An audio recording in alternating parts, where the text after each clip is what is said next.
Hi Cooks, it's a beautiful day once again. Welcome sa Home Cooks channel.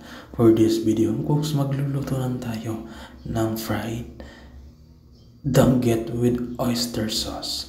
Kaya tara, samahan niyo ko. Ito yung danggit natin. Pinipry lang natin ito hanggang sa mag-golden brown yung kulay niya. At babaliktarin natin. Kapag nabaliktarin mo na, hintayin mo lang na magiging golden brown yung kabilang side hanggang sa pangalawang batch nitong ating nilulutong fry.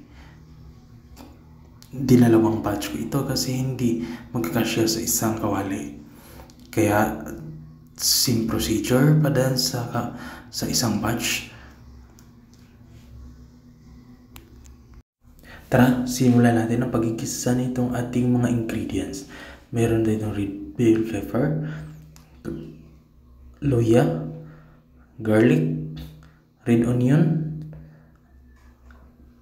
tomato, at maglagay lang tayo ng mantika sa ating kawali.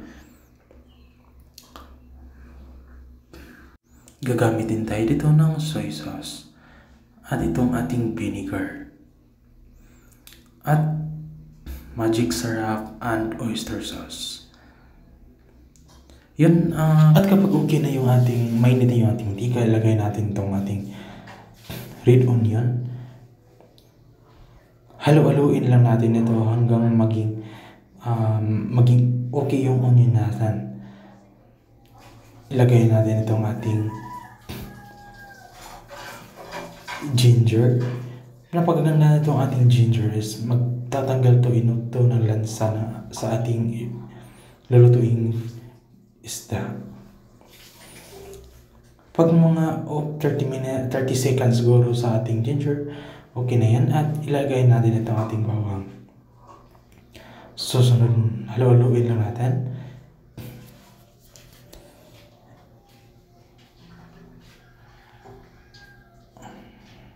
Pag okay na yan, itong ating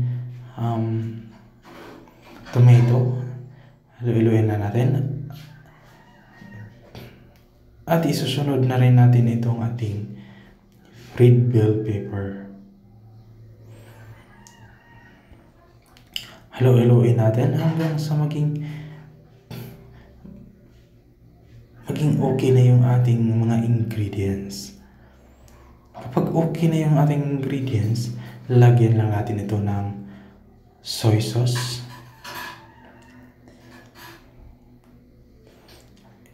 Ito yung maging salsa ng ating fried danggit with oyster sauce.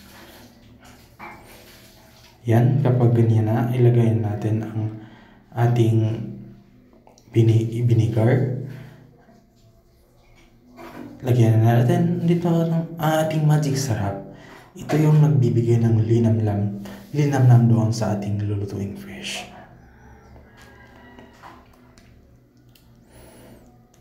At isusunod na rin natin sa paglagay itong ating oyster sauce dyan.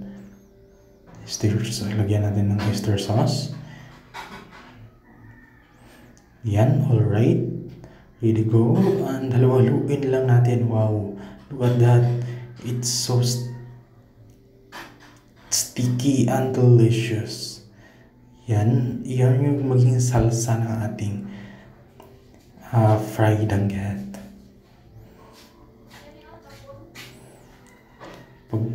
Pakuluin lang natin at magdagdag tayo dyan ng konting tubig para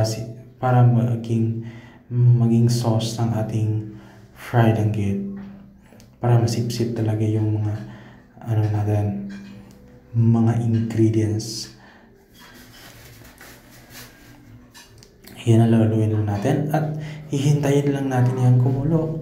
Kapag kumulo na yan, ilalagay natin yung ating fried danggit. Wow, look at that. Alright, here we go. Lagay na natin ulit. Yan, okay. It's so delicious. Oh yeah. Yan, alright, here we go. Oh yeah.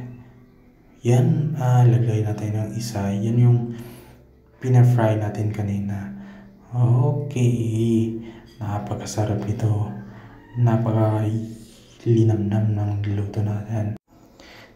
At yan guys, nalagay na natin lahat. Pakukuluan lang natin ito ng mga 2 minutes para masipsipin yung salsa natin doon sa ating fish. At ito, mga 2 minutes, okay na yung ating isang kabilang side. At takpan lang muna natin. At kapag katapos ng 2 minutes, yan, babalik rin natin yan para maging even yung pagsipsip ng lasa, makasipsip din yung kabilang side ng ating sarsa. Napaka-yummy nito guys. Yan goods. Alright, yummy. Alright. Yan at yan ang cooks. Pakukuluan natin yan ulit ng mga 2 minutes. Yan, okay na yan. Takpan lang natin yan ulit yung cooks ng mga 2 minutes. At katapos ng 2 minutes, goods na. Pagkatapos ng 2 minutes yung cooks, ito na yung fried danggit natin with oyster sauce. Napakasarap ng salsa nito, home cooks. O yan, kung makikita nyo, napaka-yummy nito.